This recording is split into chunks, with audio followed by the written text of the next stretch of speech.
कळमनुरी पंचायत समितीचे विस्तार अधिकारी बालाजी मारुतराव गोरे हे 10,000 रुपयांची लाचेची रक्कम स्वीकारताना हॉटेल तुळजाई येथे 30 नोव्हेंबर रोजी लाचेच्या रकमेसह पकडण्यात आले।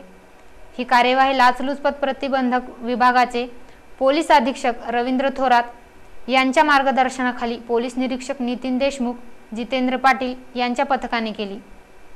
याबाबत अधिक माहिती अशी की यातील तक्रारदार यांचे त्यांचे वडील भाऊ असे तिघांचे नावे घरकुलाचे लाभार्थी ड यादीत नावे आली होती। यांचे क्रॉस चेकिंग घरकुल सर्वे करिता नेमणूक करण्यात आली होती। तक्रारदार यांची तिघांची नावे घरकुल लाभार्थींचे ड यादीतून ब यादीत घेण्यासाठी जेणेकरून तक्रारदार यास पहिल्या यादीत अनुदान मिळेल असे सांगून 15,000 रुपये लाचेची मागणी केली।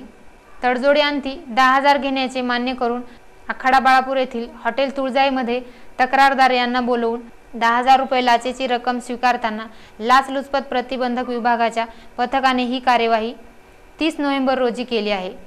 Star news, Kalamnuri.